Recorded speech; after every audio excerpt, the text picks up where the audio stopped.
Hola amigos, los saluda el Zorro Economista en este primer video del año 2021, esperando que hayan pasado unas felices fiestas. Pues año nuevo y salarios nuevos, y surge la pregunta, ¿el aumento del salario mínimo genera desempleo, mito o realidad? Analizaremos esto enseguida porque el debate en México al respecto ha sido muy débil, muy superficial, pero lo haremos sin meternos en muchos tecnicismos. Primero veremos las consecuencias y luego las experiencias históricas. En nuestro país, el 22.4% de los trabajadores ganaban el salario mínimo en agosto, y en su mayoría son mujeres.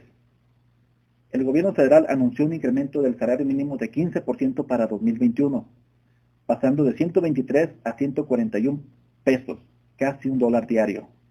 En cambio, en la zona libre de la frontera pasó de 185 a 213 pesos, casi $2 más. Los más afectados por este aumento, paradójicamente, serán la gente que gana el salario mínimo, como trabajadores de comercios, restaurantes, hoteles, maquiladoras y trabajadores mal calificados, principalmente los jóvenes. Vamos a ver algunos argumentos de los que dicen que el aumento del salario no causa desempleo y te diré por qué no son válidos. Según esta lógica, una empresa que tendrá salarios más elevados para sus empleados puede absorber el aumento de 4 diversas maneras. La primera, que lo harían resignadas a tener utilidades menores, es decir, menores ganancias. Realmente esta respuesta solo puede ser temporal mientras toma otras medidas. Digo, ¿quién se conforma con que le quiten sus ganancias por decreto? A fin de cuentas, las utilidades normales deben restaurarse por otras respuestas de parte de la empresa, o de lo contrario van a cerrar. La capacidad de una empresa para absorber aumentos en los costos de los salarios depende de su nivel de utilidades, ya de por sí muy dañadas por la pandemia, y además ahuyenta a las nuevas inversiones por las expectativas de pocas utilidades. Segundo, otro argumento es que una empresa puede pasar el incremento en el costo del salario a través de precios más elevados, es decir, la capacidad de la empresa en pasar los aumentos en los costos con una reducción mínima de las utilidades o del empleo, por ejemplo, las empresas de refrescos, botanas, el tabaco, a las que por más que suban el precio, la gente lo sigue consumiendo igual. Es decir, pueden darse el lujo de subir sus precios y los ingresos de las empresas no disminuirán, pero estas no son muchas. Si trabajas ahí, felicidades.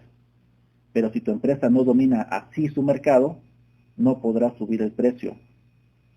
Si trabajas en el gobierno, no te preocupes. Los gobiernos no funcionan igual que en la industria privada, tanto así que tienen exceso de personal. El tercer enfoque se refiere al modelo de choque, el cual considera que el incremento en el salario mínimo legal va a ser un incentivo para que gerencias descuidadas realicen mejoras de eficiencias y alcancen una producción mayor, suficiente para compensar el aumento del costo. Es decir, supone que la gerencia obtiene utilidades satisfactorias en vez de obtener las máximas posibles y que el aumento del salario las llevará a maximizar dichas ganancias. Y la cuarta opción es que no se expanda. Esto supone que el impacto será reducido mientras que la gente que gana más de un salario mínimo no reciba ningún aumento, al evitar lo que se ha llamado efecto faro. Pero sabemos que el aumento de salario mínimo en la frontera generó muchas huelgas donde se exigía el mismo trato para diferentes niveles de sueldo. Es difícil pensar que este año no lo harán. Los defensores aseguran que esto no se ha reflejado en la inflación, pero esto se debe a que el Banco de México es autónomo y le ha dicho que no al gobierno federal en múltiples ocasiones. Hay que decir que estos modelos podrían tener algo de razón si se tratara de aumentos limitados en el salario mínimo, pero este no sería el caso en los grandes incrementos. Ya tenemos un historial acumulado bastante amplio.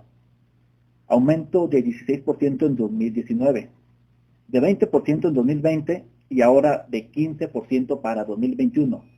Pasamos de 102 a 141 pesos en menos de 3 años. No es sostenible tanto aumento en tan poco tiempo. porque, entre otros, obligarían a los empresarios a subir el precio y bajar la producción y con ello despedir gente. Se agotarán los mejoramientos de la gerencia que no habían sido explotados. Todo tiene un límite.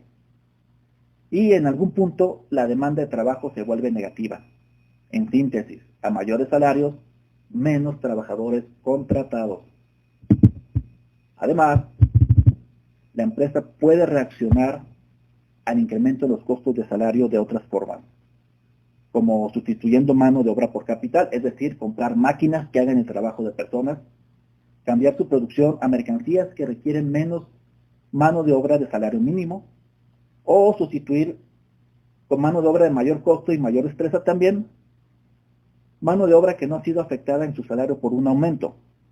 Sí, suena confuso, pero ¿cuántas veces nos hemos topado con ofertas de empleo donde piden a alguien con una carrera y diversas actitudes a cambio de sueldos miserables de 2 salarios mínimos? Por ejemplo, yo vivo en un estado donde para ser ayudante de cocina, los empleadores exigen un título de chef, no menos, y paga muy poco. En pocas palabras, los trabajadores que ganan el salario mínimo tendrán menos empleo disponible y un crecimiento menor en la velocidad en la que se crean nuevos empleos con ese nivel de salario. Los jóvenes saldrán muy perjudicados porque tienen poca experiencia, tienen poca destreza y tienen pocos estudios. ¿Qué nos dice la experiencia histórica? En México no se han realizado estudios profundos sobre esto, pero bueno, en Estados Unidos se han hecho muchos estudios del incremento del salario mínimo y su impacto en el empleo y la velocidad de creación de nuevos empleos con el nuevo salario mínimo, ocurridos entre 1938 y 1969, y lo hicieron con el enfoque correcto analizando las industrias con ese salario y también por área geográfica donde éste prevalecía, encontrando la disminución tanto del empleo como de la velocidad de creación de nuevos empleos. Es decir, había resultado simplemente en mayores remuneraciones para un número menor de trabajadores. Únicamente cuando el salario mínimo subió poco o se estancó, se vio un crecimiento del empleo y de la velocidad de nuevos empleos creados. Y eso en Estados Unidos, donde los consumidores tienen más capacidad de compra y las empresas pueden acceder a créditos más baratos que en México, y ni así lo pudieron superar. ¿Qué nos espera a nosotros? También hay quienes mencionan el estudio de David Carr y Adam Kruger, de 1994. No, ese Kruger no, ese. Que analizaron el impacto de los salarios mínimos entre condados vecinos, municipios, llamaríamos aquí, de estados vecinos, en donde solamente en uno se aumentó el salario mínimo. Sí, allá los estados sí pueden rechazar el aumento del salario. Y no encontraron diferencias sustanciales. Pero el problema principal es que, a pesar de ser vecinos, los condados no tenían o pueden no tener estructuras diferentes y por tanto sus conclusiones no son válidas. No se pueden comparar las peras con las manzanas. También tenemos el caso reciente de España, más parecido a nosotros, que en 2017 subió el salario mínimo en 8% y como consecuencia se perdieron 12,000 empleos de salario mínimo.